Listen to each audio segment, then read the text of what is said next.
సమూయేలు మొదటి గ్రంథం 1వ అధ్యాయం. సమూయేలు మొదటి గ్రంథం 1వ అధ్యాయం 17వ వచనం చదువుకుందాం. అంతట ఏలి, నీవు క్షేమముగా వెళ్ళుము, ఇశ్రాయేలు దేవునితో నీవు చేసుకొనిన మనవిని ఆయన దయచేయును గాక అని ఆమెతో చెప్పగా చాలు. నా ప్రియమైన దేవుని బిడ్డలారా, ఈరోజు దేవుని సేవకుని మాటలో ఉన్న శక్తి, దేవుని సేవకుని మాటలో ఉన్న శక్తి అనే అంశాన్ని మనం ధ్యానిస్తున్నాం. దైవజనుడు గద్దించిన, దైవజనుడు మంచి చెప్పిన, సలహా ఇచ్చిన, కొన్నిసార్లు అపార్థం చేసుకున్నా. నీ జీవితంలో, నీ హృదయంలో దైవజనుడుగానే నీవు ఆయన నోటి మాట వెలువడుతున్నప్పుడు దేవుని మాటగా నమ్మాలి. చూడండి, హన్న జీవితంలో ఈ విషయాన్ని మనం చూస్తున్నప్పుడు 1వ అధ్యాయంలో దేవుని మందిరానికి వచ్చి ఏలి చేత అవమానపరచబడింది. ఇంట్లోనేమో తన వైరి అయిన పెనిన్నాతో సూటి పోటి మాటలతో గాయపరచబడింది. దేవుని మందిరానికి వస్తే దైవజనుని ద్వారా తను చాలా అవమానపరచబడింది. ఈ అనుభవాల గుండా దేవుని సన్నిధిలో తను గడుపుతా ఉంది. ప్రియులారా, ఈ రోజుల్లో క్రైస్తవ విశ్వాసములో ఉన్న పురుషులైన స్త్రీలైనా ఎలా ఉన్నారు? నీకు అవమానం జరిగితే ఇంకోసారి ఇక్కడ అడుగు పెడతావా? కష్టం. ఆమె అలాంటి ఆలోచనలు లేదు. దైవజనుడు అవమానానికి గురి చేసినప్పటికీ దైవజనునికి వాస్తవం చెప్పింది.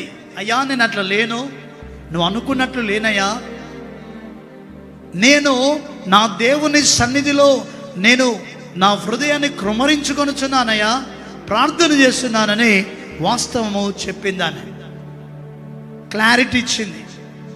దైవజనుడు అర్థం చేసుకున్నాడు, అయ్యో నేను పొరపాటు చేశాను, తప్పుగా అనుకున్నానమ్మా, నువ్వేమి అనుకోవద్దు, అయితే ఒక మాట చెప్తే వినన్నాడు. 17వ వచనంలో, అంతటా ఏలి, నీవు క్షేమముగా వెళ్ళుము, ఇశ్రాయేలు దేవునితో నీవు చేసుకొనిన మనవిని ఆయన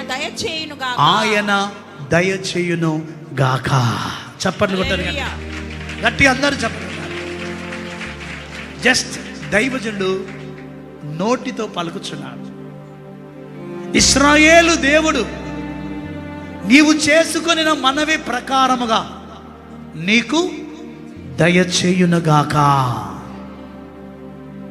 క్షేమముగా వెళ్ళిపోమ్మా, నీకు దేవుడు తప్పకుండా నీవు మనవి చేసుకొనినట్లుగా దేవుడు నీకు దయచేయునుగాక అని ఆమెను ఆశీర్వదించాడు. దైవజనుని మాటను ఆమె నమ్మి విశ్వాసముతో ఇంటి నుండి వెళ్ళిపోయి అప్పటి నుండి ఆమె చక్కగా భోజనం చేస్తుంది. అంతకుముందు భోజనం చేసేది కాదు, అంతకుముందు సరిగా భోజనం మీద మనసు లేదు ఆమెకి.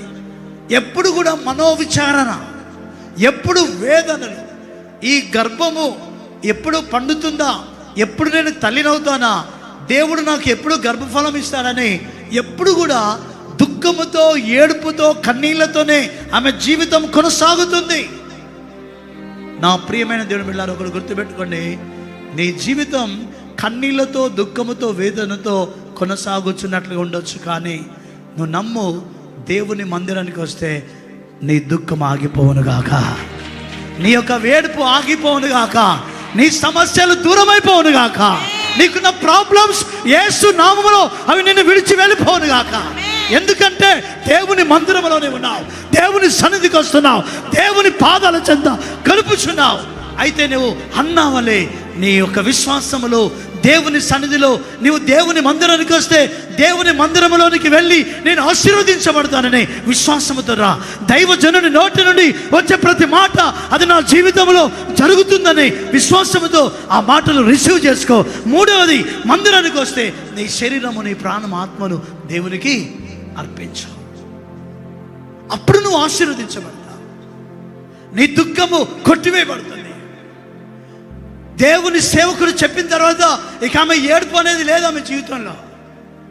ఆమె జీవితంలో సంతోషమే. అప్పటికే అసలు గర్భఫలం తెరవబడలే, జస్ట్ దైవజనుడు చెప్పాడంతే. ప్రియ దేవుని బిడ్డలారా, మీరు చూడండి, బైబిల్ గ్రంథంలో దేవుని సేవకుని దేవుడు ఎప్పుడు కూడా ఆయన తన నోటిలో తన మాటను పెట్టాడు. తన నోటిలో తన మాటను పెట్టాడు. మీరు ఒకవేళ ఇక్కడ బైబిల్ గ్రంథం చూడండి ఒకసారి. రాజుల 2వ గ్రంథం, రాజుల 2వ గ్రంథం. ఈ రాజుల 2వ గ్రంథంలో ఎలీషా ప్రవక్త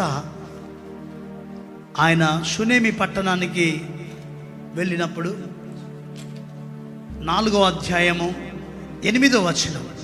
రాజుల 2వ గ్రంథం 4:8లో ఒక దినమందు ఎలీషా షునేమి పట్టణమునకు పోగా అచ్చట గనురాలైన ఒక స్త్రీ భోజనముకు రమ్మని అతనిని బలవంతము చేసెను. చూడండి, చాలు.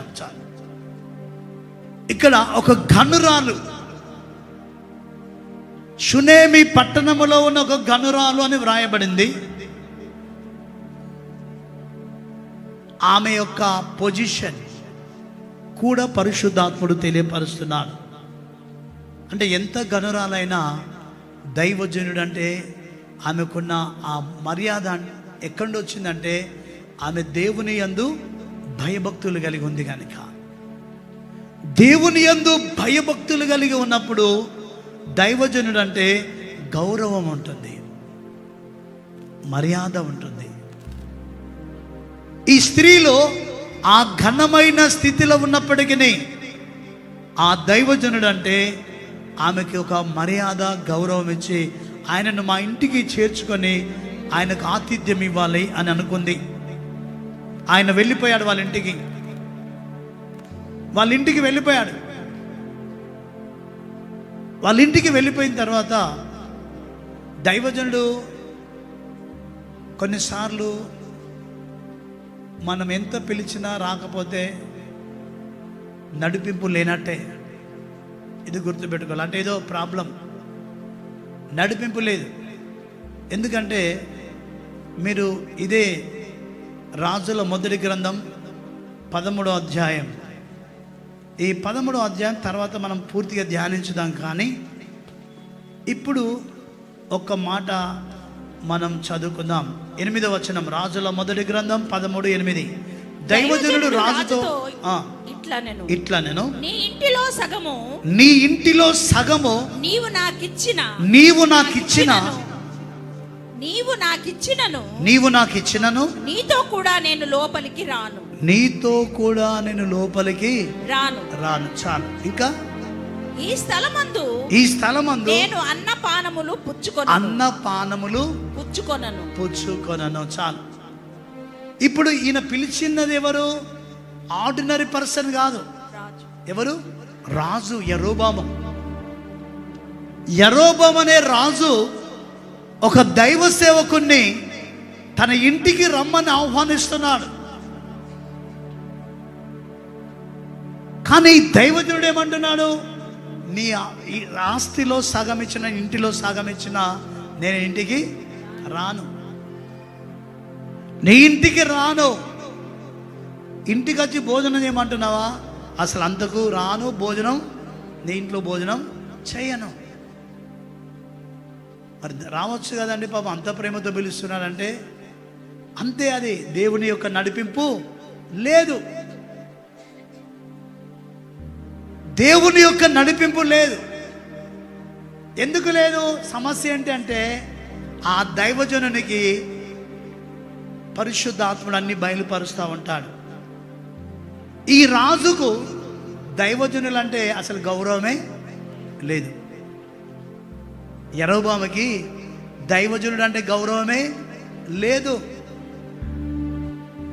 గౌరవం లేక ఒకరోజు ఈ రాజు ఏం చేశాడంటే బలిపీఠం మీద కూర్చుండి ఏదో బలిపీఠం మీద బలి అర్పించడానికి ఏదో చేస్తూ ఉన్నాడు. చేస్తూ ఉంటే ఈ దైవజనుడు అక్కడికి వస్తాడు. ఆ దైవజనుడు అక్కడికి వచ్చి బలిపీఠంతో మాట్లాడతాడు. చూడండి, దైవజనుని మాటలు ఉన్న శక్తి చాలా గొప్పదండి. బలిపీఠముతో మాట్లాడి, బలిపీఠమా బలిపీఠమా, చూడండి 13వ అధ్యాయం మీరు చూస్తే 2వ వచనం, ఆ దైవజనుడు యెహోవా ఆజ్ఞ చేత బలిపీఠమునకు ఈ మాట ప్రకటన చేశాడు. మనుషులకు కాదు, ఎవరికి చేశాడట? అందరు చెప్పండి, ఎవరు చేశాడు? బలిపీఠానికి ప్రాణం ఉంటుందా? ప్రాణం ఉంటుందా? మాట్లాడుతుందా బలిపీఠం? కానీ బలిపీఠంతో మాట్లాడుతున్నాడు ఆయన. బలిపీఠముతో మాట్లాడుతున్నాడు దైవజనుడు. ఆ బలిపీఠం దగ్గర యరొబాము ఉన్నాడు. ఈ దైవజనుడు బలిపీఠంతో ఏమని మాట్లాడుతున్నాడు, ప్రకటన చేస్తున్నాడు? చదవండి.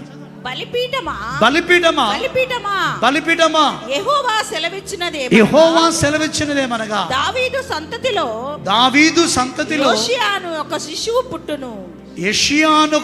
పుట్టును నీ మీద ధూపము వేసిన ఉన్నత స్థలము యొక్క యాజకులను అతడు నీ మీద అర్పించును. అతడు మనుష్య శల్యములను నీ మీద దహనము చేయించాలి. ఇక్కడ బలిపీఠముతో ఈ దైవజనుడు మాట్లాడుతూ ఉన్నాడు. ఇవన్నీ మాట్లాడుతూ ఏమంటాడంటే, ఇప్పుడు బలిపీఠము బ్రద్దలైపోవునుగాక అన్నాడు. క్రింద వచనాలు తర్వాత చూడండి. అక్కడ ఆ బలిపీఠము బ్రద్దలైపోవునుగాక అని పలికాడు. బలిపీఠము బ్రద్దలైపోవాలి, అది క్రమముగా లేదు. ఆ బలిపీఠము యొక్క విధానము సరిగా లేదు, రాజు హృదయం సరిగా లేదు. కానీ బలిపీఠం కడుతున్నాడు ఆయన. అప్పుడు ఆయన పలకగానే బలిపీఠం ఏమైపోయింది? బ్రద్దలైపోయింది అంటండి. చప్పట్లు కొట్టాలి దేవుని స్తోత్రం. బలిపీఠము బ్రద్దలైపోయింది. బ్రద్దలవడం రాజు చూసి వెంటనే ఇట్లా చేయి జాపి ఏమన్నారు అక్కడ వాక్యంలో? వానిని పట్టుకొనమని చెప్పగా చూడండి, దైవజనుని ఈయన నోటితో ఏమంటున్నాడు? వాడు. చాలామంది దైవజనులను ఇలా వాడు వీడు అనే వారు క్రైస్తవులు లేకపోలేదు. మీరు కాకపోయినా క్రైస్తవ సంఘాల్లో క్రైస్తవులని చెప్పబడేవారు, మనం అనే వ్యక్తి నిజముగా దేవుని అభిషక్తుడ, దేవుని మాట తన నోటిలో ఉందా లేదా ఆలోచించి, వాణ్ణి పట్టుకొనుడి అన్నాడు. ఇలాంటి వాని ఇంటిలోనికి దేవుడు వెళ్ళొద్దు అని చెప్పాడు. Praise the Lord, praise the Lord. అందుకన్నాడు, నీ ఆస్తిలో నీ ఇంటిలో సగం ఇచ్చిన, నీవు నాకు పంచభక్ష పరమాన్నాలు సిద్ధపరిచిన, నీ ఇంటికి రాను, నీ ఇంటిలో మంచినీళ్ళు కూడా త్రాగను. ఇది నా మాట కాదు, దేవుడు సెలవిస్తున్నాడు కనుక నేను మాట్లాడుచున్నాను అన్నాడు. వారిని పట్టుకొనుడి అనగానే చెయ్యి ఎండిపోయింది. ఎండిపోయిందా లేదా? బైబిల్లో చదవండి. అది పట్టుకొనుడి అనగానే అతడు చాపిన చెయ్యి ఎండిపోయేను. చూడండి దేవుని బిడ్డలారా, ఎప్పుడైతే వానిని పట్టుకొనుడి అన్నాడో చెయ్యి ఏమైపోయిందట? ఎండిపోయింది. చాలా మంది దైవజనుని విషయంలో చాలా విచిత్రంగా మాట్లాడుకుంటుంటారు. మీరు నమ్మండి, కొన్ని కుటుంబాలలో దైవజనుడు అంటే గౌరవము, మర్యాద, గౌరవము అనేది కనబడుతూ ఉంటుంది. కొన్ని కుటుంబాలలో అది కనబడదు. ఇక్కడ ఈ దైవజనుడు అంటే భయం లేదు ఈయనకి, యరొబాముకి. నేనంట దేవుని సేవకుడు పుల్పిట్ నుండి పలికే మాటల్లో నువ్వే కాకపోతే నువ్వు యరొబాముతో సమానమే. అయినంత మాత్రాన దైవజనుడిని ప్రేమించక ఉండడు, నిన్ను ప్రేమిస్తూనే ఉంటాడు. Praise the lord. ఈ చెయ్యి ఎండిపోయింది, అయ్యా చెయ్యి ఎండిపోయింది అని గ్రహించాడు యరొబాము. దైవజనుడు ప్రేమ గలవాడు, ప్రార్థించాడు. మళ్ళీ ప్రభువా ఆయన చెయ్యి మళ్ళీ జీవముతో ఉండును గాక అన్నాడు. చప్పట్లు కొట్టండి. హల్లెలూయా. ఏం జరిగింది అక్కడ? చదవండి మళ్ళీ ఆ వాక్యాన్ని. దైవజనుడు రాజుతో ఇట్లా నేను దైవజనుడు రాజుతో ఇట్లా నేను దైవజనుడు యెహోవాను బతిమాలుకొనెను. దైవజనుడు యెహోవాను బతిమాలుకొనెను. చూడండి, ఎవరి కొరకు బ్రతిమాడండి? ఎవరి కొరకు? రాజు కొరకు. ఒరేయ్ అరేయ్ అన్న వ్యక్తి కొరకు ప్రార్థన చేస్తున్నాడు. చప్పట్లు కొట్టండి. హల్లెలూయా. వాణ్ణి పట్టుకోండి, వాణ్ణి పట్టుకోండి అన్నాడు. వాణ్ణి పట్టుకోండి, వాణ్ణి పట్టుకోండి అన్న ఆ రాజు కొరకు ఎవరు ప్రార్థన చేస్తున్నారు? మళ్ళీ దైవజనుడు. దైవజనుడు బ్రతిమలాడుకుంటున్నాడు. దేవుడు, అయ్యా దయతో ఆయనను క్షమించు. ఆయన చెయ్యి మళ్ళీ నార్మల్ అయిపోవాలా, ఆయన చెయ్యి నార్మల్ అయిపోవాలా, హీల్ అయిపోవాలా, ఆయన చెయ్యి హీల్ అయిపోవాలా, ఆయన చెయ్యి హీల్ అయిపోవాలా. కొంతమంది పాస్టర్ల గురించి ఆయన ఈయన ఆయన ఆయన ఈయన మాట్లాడతా ఉంటారు. అలాంటి నోర్లు ఏమవుతామని అనను కానీ మార్చుకోండి. అట్లా ఉంటే గనక, ఈయన ఆయన అని మాట్లాడే పద్ధతులు ఉంటే గనక నీ నోరును దేవుడు క్షమించును గాక.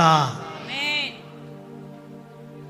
దేవుని సన్నిధిలో దైవజనుని నోటిలో ఆయన మాటలుంచాడు. వాణ్ణి పట్టుకొనుడి అని చెప్పిన వ్యక్తి కొరకు అంగలారుస్తూ ఉన్నాడు. అయ్యా తెలియక తెలియక అన్నాడు ఆయన.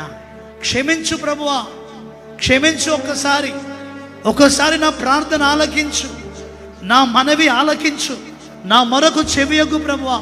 నీ కనికరం యరొబాము మీదకి దిగిరానిమయ్యా, నీ కనికరం యరొబాము మీదకి దిగిరానిమ్ము ప్రభువా. దేవుని సన్నిధిలో ఆయన మొరపెడుతున్నాడని యరొబాము గురించి కన్నీరు గారుస్తున్నాడు దైవజనుడు. యరొబాము చెయ్యి బాగా మళ్ళీ నార్మల్ అయిపోవాలని, ఎండిపోయిన చెయ్యి నార్మల్ అయిపోవాలని దేవుణ్ణి బ్రతిమలాడుకొనుచున్నాడు. చదవండి. గనుక రాజు చెయ్యి మరలా బాగై మునుపటి వలె ఆయన. గట్టిగా చప్పట్లు కొట్టండి. చూడండి, దైవజనుడు మళ్ళీ ఆ రాజు క్షేమము కొరకు ప్రార్థిస్తున్నాడు. దైవజనుడు పగ ద్వేషము కలిగి లేడు. ఆయనను క్షమించాడు. ఆయన క్షమించడమే కాదు, ఆయన క్షేమము కొరకు ప్రార్థిస్తున్నాడు. ఒక దైవజనునికి తన సంఘములో ప్రతి కుటుంబము క్షేమముగా ఉండాలని ఆరాటపడుతూ ఉంటాడు. ప్రతి కుటుంబం క్షేమముగా ఉండాలా, ప్రతి బిడ్డ ఆరోగ్యంగా ఉండాలా, ప్రతి ఒక్కరూ దేవునిలో ఎదగాలి, ప్రతి కుటుంబంలో ఆనందం ఉండాలి, ప్రతి కుటుంబంలో క్షేమం ఉండాలని అడుగుతూ ఉంటాడు. దేవుణ్ణి కోరుకుంటాడు. ఏలి హన్నా విషయంలో అదే కోరుకున్నాడు. నీకు క్షేమము కలుగునుగాక, నీకు క్షేమము కలుగునుగాక, క్షేమముగా వెళ్ళమ్మా. నువ్వు మనవి చేసిన ప్రకారం దేవుడు నీకు దయచేయనుగాక అని ఆయన పలికిన వెంటనే ఆమె హృదయములో ఉన్న దుఃఖము, వేదన, అంతకుముందు ఒక పూట అన్నం తింటే 2 పూటలు అన్నం తినేది కాదు.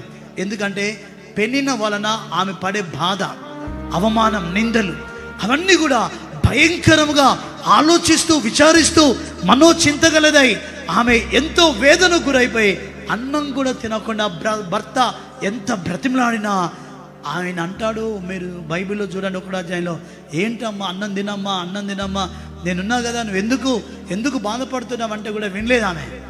కానీ దైవజనుని నోటి నుండి వచ్చిన ఆ మాట ఆమె నమ్మి వెంటనే ఆ దినము నుండి దుఃఖపడుట ఆగిపోయిందండి. Praise the lord.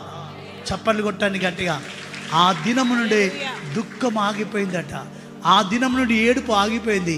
ఆ దినం నుండి ఆమె హృదయంలో సంతోషం, ఆనందం ఆమె హృదయంలో కొనసాగడం మొదలుపెట్టింది. క్షేమముగా వెళ్ళమ్మా, వచ్చే నువ్వు ఏదైతే అడుగుతున్నావో ఇక్కడికి వచ్చి అవి నీకు దేవుడు దయచేస్తాడని చెప్పగానే ఇక ఆమె సంతోషపడింది. దైవజనుడు చెప్పాడు కనుక నా పట్ల అన్ని జరుగుతాయి, మంచి జరుగుతుంది, నాకు మంచి జరుగుతుంది, నాకు మంచి జరుగుతుంది, క్షేమం జరుగుతుందని అప్పటి నుండి ఏడుపు మాని, దుఃఖం మాని ఆమె సంతోషంగా ఉండడం మొదలుపెట్టింది. దేవుడు ఆమెను దీవించాడు. Praise the Lord. గట్టిగా చెప్పాలి కూడా ఆమె స్తోత్రం. అదే ప్రకారం దేవుడు బిడ్డారా, మీరు చూడండి, దేవుని సన్నిధిలో షునేమీరాలు గురించి మళ్ళీ మనం ఒక 2 నిమిషాలు విందాం. ఎందుకంటే ఆమె దైవజనుని ఎంత గౌరవించింది, ఎంత గౌరవిస్తుందంటే, అయ్యా మా ఇంటికి రాని బ్రతిమలాడుతుందట. ఆమె బ్రతిమలాడుతూ ఉందట, బ్రతిమలాడుతూ ఉంది. ఆయన ఇంటికి వచ్చారు, బ్రతిమలాడుతుంది. చూడండి ఆ వాక్యం ఒకసారి చదువుకుందాం. రాజుల 2వ గ్రంథం 4వ అధ్యాయం. ఆ 4వ అధ్యాయంలో ఆ వచనం ఒకసారి మళ్ళీ మనం చదువుకుందాం. ఆ వచనం చదవండి ఒకసారి. అచ్చట గనురాలైన యొక్క స్త్రీ భోజనమునకు రమ్మని అతని బలవంతము చేసిన గనక అతడు ఆ మార్గమున వచ్చినప్పుడెల్లా ఆమె ఇంట భోజనము చేయుచు వచ్చెను. చూడండి, బలవంతం, ఫోర్స్ చేస్తుంది. అయ్యా రావాలి, బ్రతిమలాడుతుంది. బలవంతం అంటే బాగా రిక్వెస్ట్ చేస్తా ఉంది. అంటే ఎంత రిక్వెస్ట్ చేస్తా ఉంది దైవజనుని. ఆమెలో ఉన్న భక్తి ఎంతో గొప్పది. ఇలా చేసి ఆయనకి ఆతిథ్యం ఇచ్చింది. ఇక అదంతా స్టోరీ తెలుసు మనకు. ఇల్లు పైన మేడగది, మంచము, పీట, అవన్నీ ఇప్పుడు సబ్జెక్ట్ అవి కాదు. ఇప్పుడు సబ్జెక్ట్ ఏంటంటే ఆయన ఆమె ఇచ్చే ఆతిథ్యాన్ని పుచ్చుకొని, ఆ ఆతిథ్యాన్ని తను పుచ్చుకుంటూ దేవుని సన్నిధిలో ఆ ఎలీషా ప్రవక్త, మీరు చూడండి 13వ వచనం 4:13. అతడు నీవు ఇంత శ్రద్ధాభక్తులు మా యందు కనపరిచితివి నీకు నేనేమి చేయవలెను రాజుతోనైనను సైన్యాధిపతితోనైనను నిన్ను గూర్చి నేను మాటలాడవలెనని కోరుచున్నావా అని అడుగుమని గేహాజీకి ఆజ్ఞయ్యగా ఆమెతో ఆయన. చూడండి, ఇక్కడ ఎలీషా ప్రవక్త ఆయనకు ఒక ఆలోచన వచ్చింది. ఈమె ఈ షునేమీరాలు ఇంతగా గౌరవిస్తూ భక్తి శ్రద్ధలతో ఆమె ఇంతగా తన ఇంటిలో నాకు ఆతిథ్యం ఇచ్చింది, ఆమెకి ఏదో ఒక మేలు చేయాలి అని అనుకొని ఈ పనివానితో గేహాజీతో అన్నాడు, అడుగుపో ఆమెకి ఏం కావాలో, రాజుతో మాట్లాడాలా, సైన్యాధిపతితో మాట్లాడాలా. అంటే ఎలీషా ప్రవక్త అంత ఇన్ఫ్లుయెన్స్డ్ అన్నట్టు. రాజులతో, సైన్యాధిపతులతో మాట్లాడగలిగే ఆ కెపాసిటీ ఆయనకు ఉంది. దేవుడు ఆ కృప ఇచ్చాడు కనుక చెప్పు అని చెప్పాడు. అప్పుడు ఆమె అంటది, ఇదిగో ఆమెకు కుమారుడు లేడు. చూడండి, వచ్చి చెప్తున్నాడు, అయ్యా ఆమెకు కుమారుడు పిల్లలు లేరటయ్యా, పిల్లలు లేరు అని చెప్పగానే ఈయనేమంటున్నాడు, చదవండి. ఎలీషా మరుసటి ఏట ఈ ఋతువున నీ కౌగిట కుమారుడు ఉండునని ఆమెతో అనెను. గట్టిగా చెప్పాలి కొట్టండి. ఎలీషా ప్రవక్త వెంటనే కుమారుడు లేడు అని చెప్పగానే ఆయన నోటితో పలికాడు, వచ్చే సంవత్సరం, ఋతువు అంటే కాలానికి, వచ్చే ఈ సమయానికి, ఈ ఋతువుకి నీ ఒడిలో ఎవరుంటారట, కుమారుడు ఉండును అని ఆమెతో పలికాడు అన్నాడు ఆయన. దైవజనుడు ఆ మాట పలికాడు. దైవజనుడు ఆ మాట పలికిన వెంటనే ఆయన పలికినట్లుగా ఆమెకు కుమారుడు అనుగ్రహించబడ్డాడు. చప్పట్లు కొట్టాను. ఎలీషా ప్రవక్త అలా పలికాడు లేదో, ఆయన పలకగానే దైవజనుడు ఏ మాట పలికినా అది రూఢిపరిచే దేవుడు ఆయన. అది రుజువుపరుస్తాడు, అది రుజువుపరుస్తాడు, అది రుజువుపరుస్తాడు. అలా నీ భక్తిని పెంచుకో, నీ విశ్వాసాన్ని పెంచుకో, దేవుని సన్నిధిలో ఆశీర్వదించబడు. దేవుడు మీ అందరినీ దీవించునుగాక, మిమ్మల్ని ఆశీర్వదించునుగాక. ప్రార్థన చేసుకుందాం. తలలు వంచండి ఒక నిమిషం. ఈరోజు దేవుడిచ్చిన ఈ సందేశం, పరిశుద్ధాత్ముడు నీకిచ్చిన ఈ అద్భుతమైన సందేశం నీ మేలు కొరకే. నీవు దిద్దబడాలి, సరిచేయబడాలి, ఆయన సన్నిధులను ఆశీర్వదించబడాలని దేవుని ఉద్దేశం. దయచేసి అందరూ కూడా తలలు వంచండి, కళ్ళు మూసుకునండి. దైవజనుడి నోటిలో దేవుని మాటనే ఉంది. దైవజనుడు పలికింది జరుగుతుంది. ఆ ప్రకారం నేను నడవాలి, జీవించాలి. ఆ విశ్వాసం నాకు దయచేయండి. ప్రార్థించండి. క్షేమముగా జీవించడం మొదలుపెట్టింది. దైవజనుడు పలికినట్లుగా చక్కని కుమారునికి జన్మనిచ్చింది. షునేమీరాలు దైవజనుడు పలికినట్లుగా ఆశీర్వదించబడింది, కుమారునికి జన్మనిచ్చింది. కానీ యరొబాము రాజు అనే అహంకారంతో దైవజనుని విలువ ఎరగకుండా ఉన్నాడు. తప్పు విధములో పడిపోయినప్పటికీ దైవజనుడు క్షమించి ప్రేమించి తన క్షేమము కొరకు ప్రార్థించాడు. తిరిగి తనకు క్షేమం అనుగ్రహించబడింది. ఒక్కసారి మనలను మనం పరీక్షించుకుందాం. మనలను మనం పరీక్షించుకొని దేవుని సన్నిధికి వస్తే నీకు ఆశీర్వాదమే తప్ప వేరొకటి ఉండదు ఇక్కడ. అలా ఆశీర్వదించబడినట్లుగా నీవు దేవుని పాదాల చెంత క్రమమైన భక్తిగల జీవితాన్ని కొనసాగించు. ప్రార్థన చేసుకుందాం. కృపగల మా తండ్రి, దయగలిగిన మా రక్షక, మీ పరిశుద్ధమైన పాదములకు వందనములు, స్తోత్రములు చెల్లిస్తున్నాం. ఈ దినం వాక్యము చేత ప్రతి బిడ్డను మీరు దర్శించినందుకై మీకు స్తుతి కలుగునుగాక. ఎంతమంది బిడ్డలు దేవుడు ఈ దినము నాతో మాట్లాడాడు అని విశ్వాసముతో ఈ మాటలు నీ మాటలుగా అంగీకరించి స్వీకరించారో వారి జీవితాల్లో మేలు కలుగునుగాక, క్షేమము కలుగునుగాక. ఏది లేకుండా ఉన్నారో అవి పొందుకొందుదురుగాక. తండ్రి, ఆ కృప దయచేయండి, దీవించి ఆశీర్వదించండి. ఆన్లైన్లో ఎంతమంది బిడ్డలు వాక్యం వింటున్నారో దీవించండి. ఈ టీవీ ఛానల్ ముందు కూర్చుండి ఎంతమంది వాక్యం వింటున్నారో వారందరి కుటుంబాల్లో నీ కార్యాలు జరిగించండి. నీ బిడ్డలు తండ్రి, ఓ ప్రభువా, హన్నా వలె, షునేమీరాలే వలె ఆశీర్వదించబడుదురుగాక. యేసు నామములోనే ఈ ప్రార్థన సమర్పించి వేడుకుంటున్నాము తండ్రి. ఆమేన్, ఆమేన్, ఆమేన్.